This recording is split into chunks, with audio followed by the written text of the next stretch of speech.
Hi guys, Claudia here, and this is an idea for a series of videos that I've wanted to do for a couple of years now, and I've just finished my third year, technically fourth year of my degree, so I thought I would get them done.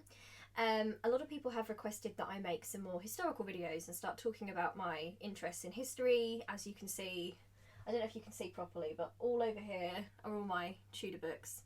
So since it's May Day today, when I'm making this, hopefully you'll also be seeing this on May the 1st. It might be the 2nd, depending on how long it takes me to upload. I wanted to do a series of videos about Anne Boleyn's fall. So from May the 1st, May Day in 1536, to the 19th of May 1536, when she is executed at the Tower of London. So the reason I wanted to do these is that obviously Anne Boleyn means a great deal to me, and so does her brother George, and I wanted to maybe tell their story a bit more from their perspective. And also a lot of people have asked me to talk about history things because some people like it when I talk about history, so that's nice to know. So the information I'm going to be using in these videos is mostly going to be from this book. So this is my favourite, one of my favourite books about Anne Boleyn. So this is Anne Boleyn by Joanna, Denny, A New Life of England's Tragic Queen. As you can see, it's heavily annotated. I'll be getting my information from quite a few different sources, historical sources, from all different books I've got over here. So what I'm going to try and do is put my sources in the description box. But if you have any specific queries about anything, just let me know where I got the information from, and I can link websites. I can just link a load of interesting Anne Boleyn websites for you so you can do some more research. So because this is the first video and it's going to be about May the 1st, I'm going to give you a little bit of background. So in May the 1st, 1536, there is a May Day joust, which is going to be featuring George Boleyn, which is Anne's little brother, and also her friend Henry Norris, who is also groom of the stool to the king. They're both going to be part of the joust. It's a nice, sunny, lovely day, and everyone is celebrating. However, a storm has been brewing for Anne. She was made queen in 1533, so only 3 years previously, and already things are starting to go very, very badly. So a lot of people wonder if Anne knew quite the extent of what was going to happen to her and when she knew about these things. So we can't know for certain if she realised that she was going to be put to death, but certainly she realised that court was turning against her, the king's favour was turning against her, and that she was in a very dangerous situation. So the first real kind of indicator that the Boleyns, Anne and George and her father and her particular set at court are in trouble is that on April the 23rd, the king is due to create a new knight in the Order of the Garter, which is quite a prestigious role. Now this is supposed to be going to George Boleyn, so that's Anne's little brother. So the Boleyns are very excited about this. However, when the day comes on the 23rd, Henry quite outrageously decides to give the position to Nicholas Carew, Sir Nicholas Carew, who is a Catholic, member of the Catholic faction at court, and somebody who really hates the Boleyns. So he is sending a message to Anne and to her family that they are out of favour. I should explain to you a little bit about the politics of court at the time, so you kind of understand the situation. So I assume you already know about Henry VIII's excommunication and his break from the Catholic Church. So he wants to marry Anne Boleyn. This is a very simplified version of it, but he wants to marry Anne Boleyn. He feels that his marriage to his first wife, Catherine of Aragon, is invalid because she had previously been married to his brother, his older brother Arthur, and he believes that they consummated their marriage, which is why God is punishing him by making sure that he can't have a male heir by her, because Catherine of Aragon has given birth to Mary, who will later become Mary I, Bloody Mary, but she's also had a lot of miscarriages. So Henry wanted a new wife. He was already quite obsessed with Anne Boleyn at the time. Anne Boleyn is considered in a lot of historical accounts to be a bit of a homewrecker, someone who went after Henry VIII.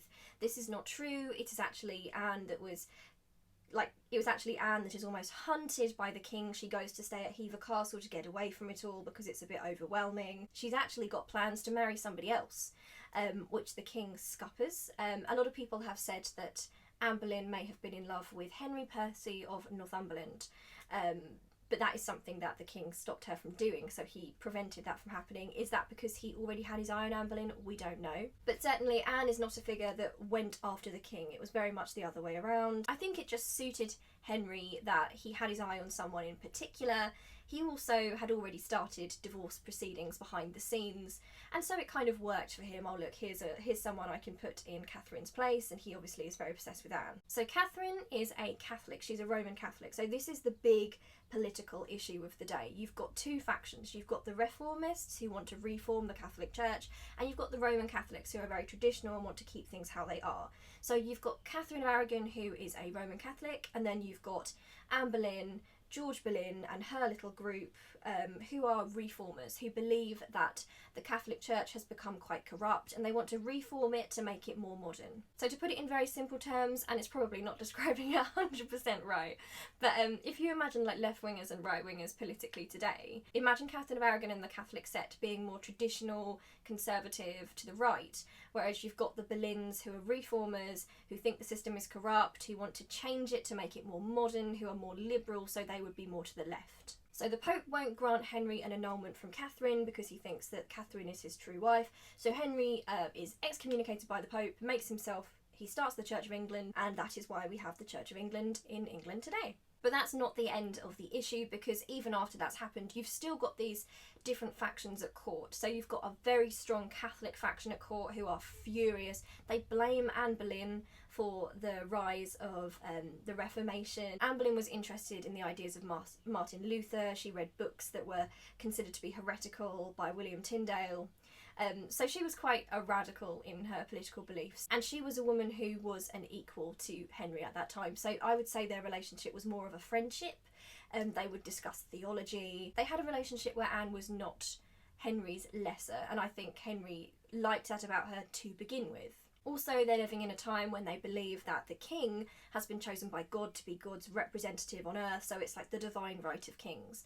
So whenever Henry does something that people don't like, it's much harder for them to blame him for anything that goes wrong, so they'll blame the people around him, which is why Anne is such a hated figure, because they can't really direct their anger at the king.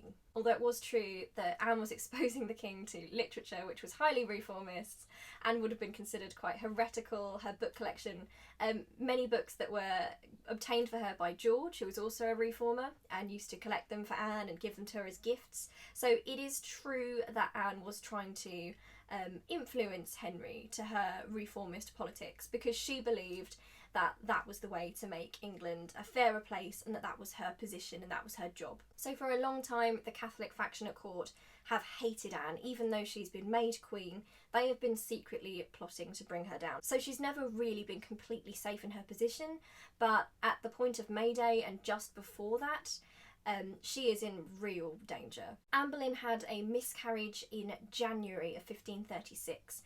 And this, we don't know if this was her second or her third miscarriage. She's given birth successfully to Elizabeth in 1533, who will become Elizabeth I, the famous queen that we all know of. But after that, she hasn't managed to continue a pregnancy. Like I said, we don't know if it's 2 or 3. The records are quite dodgy, but we do know that in 1536, in January, she had a miscarriage, and they believe that the child would have been a boy. There's also the element that I touched on earlier, where the things that first attracted Henry to Anne, which was the fact that she was quite intelligent, she was very passionate about theology, she liked to speak about politics and religion, and she'd been brought up, she was well educated, her father had brought her up to be the equal of George. Her religion, her beliefs in reform meant that she didn't believe that a woman's role was to be subservient to her husband. It meant that she believed that the role was to be an equal and a helper and to guide him, so they'd be more equal. So Anne is, in some ways, she's a much more modern woman that we might recognise today. And this, of course, is very attractive to Henry at first, because this is somebody who will challenge him, someone who has their own opinion, somebody who's very vivacious and intelligent. As we can also see today, unfortunately, a lot of the time, perhaps men might like that while the woman is agreeing with them. However, when opinions start to diverge, when Anne starts showing her independent streak, when she starts having her own opinions, this is when it starts to become quite tiresome for Henry, because he liked it when she was agreeing with him, when she had her own views, not so much. And of course, Henry has already met Jane Seymour at this point. So Jane Seymour is one of Anne Boleyn's ladies in waiting. She will become the next Queen of England. He's already seen her, he fancies her. Jane Seymour is considered to be quite demure. She wouldn't be trouble the way Anne Boleyn would be troubled, because she's not such an independent spirit. So at this point, Henry is actively already looking for ways to get rid of her, and the people around him, unfortunately, are already enemies of Anne, which makes this very easy. So there are two key figures in the plot to bring Anne down. Most notably, we have Eustace Chapuis. I hope I'm pronouncing that correctly. I'm very bad at pronunciation. And we also have Thomas Cromwell, who you guys are probably aware of. So it's interesting that these two should have some sort of alliance, because you've got Chapuis, who is a Catholic, like a really extreme Catholic. He is a supporter, he was a supporter of Catherine of Aragon, he is a supporter of Mary I, Catherine's daughter, and wants to put her on the throne. He hates Anne because of her religious views, because she's a reformer, and he sees that as a threat to his Catholic religion. He refers to her as the concubine, he refers to her daughter Elizabeth as the little bastard. He really hates her for religious reasons. Now with Thomas Cromwell, it's a little bit more difficult. So you might know of Thomas Cromwell, I don't know if you've seen Wolf Hall or Red Wolf Hall by Hilary Mantel. I personally am not a fan of Thomas Cromwell.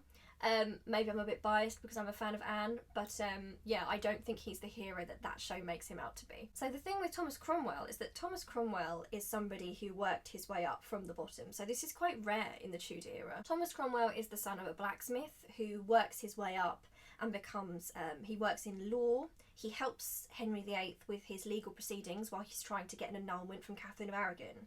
And he gradually works his way up. He's a hard worker. He does face a lot of discrimination on his way up because he's someone from a lower class. And when he finally gets there, he is obviously, understandably, quite defensive of his position. Now, he's a reformer like Anne, so they both believe in reforming the Catholic Church, because at that time there was a lot of corruption within it, and it didn't really work for the modern age that they lived in. For example, Anne believed, and reformers believed, that the Bible should be available to the common person in English, because it wasn't really fair that it being in Latin, it was these high up men in the church that were interpreting the Bible and then telling the common people what to believe. Reformers believed that no, everyone had the right to their own connection with God, and that they should be able to read the words of God, and it wasn't fair that there were these people in the middle who were potentially altering the words for their own ends. So there was also corruption in terms of money, because you'd have high up figures in the church such as Cardinal Wolsey, who supposedly were taking money for charity and that was supposed to be distributed to the poor. They were actually keeping for themselves, so they were living they were quite hypocritical. They were supposed to be living these holy lives, but really they were enjoying riches. They were supposed to be not engaging in relationships, but they had lots of illegitimate children. Cardinal Wolsey had a mistress. So Cromwell and Anne are quite united on these issues that they want reform. However, they start to diverge when it comes to the dissolution of the monasteries. So when England becomes the Church of England and isn't controlled by the Catholic Church anymore, there is the idea of getting rid of the monasteries, and unfortunately a lot of the monasteries were destroyed, so to this day we've lost a lot of really beautiful art and sculpture. So Cromwell was of the opinion that the monasteries should be destroyed completely, whereas Anne Boleyn believed that they shouldn't be destroyed, they should be reformed, because she understood that they were useful to the poor who needed it, you know, orphans and widows, and they did do good in terms of charity. It was just that the people who were in charge of it were corrupt and it needed to be changed. So they kind of came to blows over that. Anne instructed her chaplain to give a sermon after this argument happened, which was about Queen Esther and King Xerxes and their evil counsellor who wanted to destroy the Jews and destroy society. So clearly the message she's trying to give is that Thomas Cromwell is going too far and that he is a wicked counsellor. So obviously this gets Thomas Cromwell's back up. She doesn't realise quite to the extent this gets his back up, because he wants her gone. But there is also, in his defence, and I don't like to defend him because I do not like him at all, the idea that he did come from a lower class background and that he did work his way up, and that it's important to him that he keeps his position with the king. So as soon as he sees things going south for Anne, he knows how it went for Catherine of Aragon. In some ways it's very self-serving that he thinks, right, okay, I can see where this is going now. I'm going to switch sides so that I can stay in with the king. The king wants her gone. I'm not going to stand by her as an ally. I'm going to turn on her. So you've got this alliance now between Chapuis and between Cromwell, and they are together trying to orchestrate her downfall, trying to collect any information they can. They're trying to collect evidence, even though they know that she's innocent. They really just want to bring her down and to be able to prove that to the king so that he will get rid of her. So I've got here a quote from Chapuis at the time, in which he's reporting back to his masters in Catholic Europe. "Whoever could help in its execution would do a a meritorious work, since it would prove a remedy for the heretical doctrines and practices of the concubine, the principal cause of the spread of Lutheranism in this country. So here he's blaming Anne for the fact that reform has swept over England, that she has used her influence to crack down on the corruption of the Catholic Church. He really doesn't like it. So this is all brewing throughout April, coming up to late April.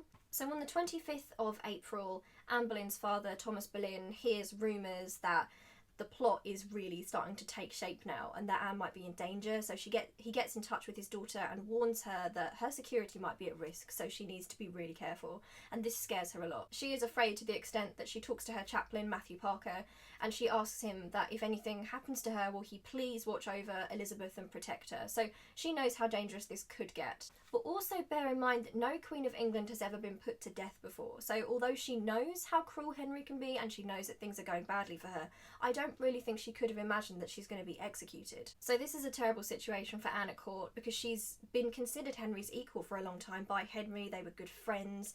They would discuss theology. They would discuss politics. Suddenly she's being frozen out. She doesn't know what she's done wrong. She knows that he's angry with her because of her miscarriage and that she hasn't had a son. But she's really frozen out of all this. She knows there are meetings going on that she's not involved with. She actually confronts Henry on the 30th of April, and we don't know exactly what was said, but we do know that Henry really goes off at her. He's extremely angry. There's an eyewitness account that talks about his anger towards her, and it's assumed that he tells her that he's angry that she dares to get involved in politics. I think this makes it pretty clear that at this point he feels guilty. He's trying to get rid of Anne because he's angry about her miscarriages, because he's angry that she dares to have her opinions. I think he's quite a vain king and he wants the people to love him. So it's easier for him to say, because people hate Anne so much, it's easier for him to use her as the scapegoat. He will be loved again if he gets rid of her. But I think it's also pretty clear that he's aware that there's no affair going on.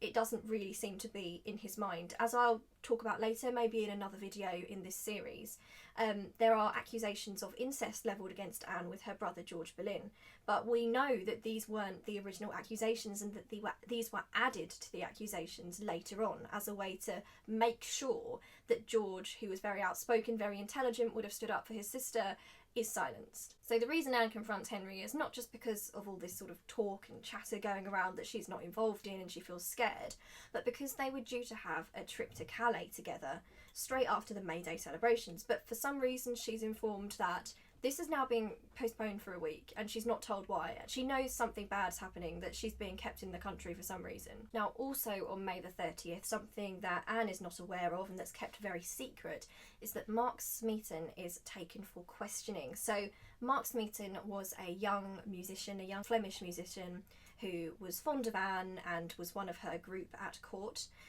He is very cruelly invited to see Thomas Cromwell for a meal, to go and visit Thomas Cromwell. While he's there, he's ambushed and he is questioned and he is tortured. It's thought that he was then taken to the Tower of London and put on the rack.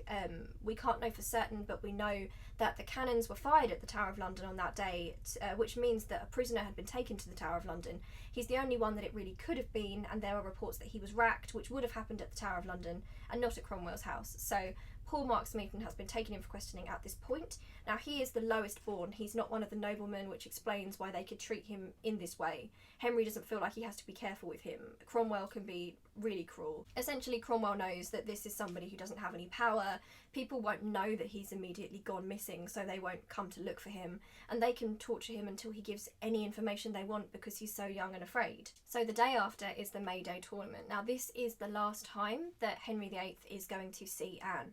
And it is particularly cruel, and we know that his personality is very cruel. We've seen it in his actions towards Catherine of Aragon and later towards his other wives and to his other supposed friends and courtiers.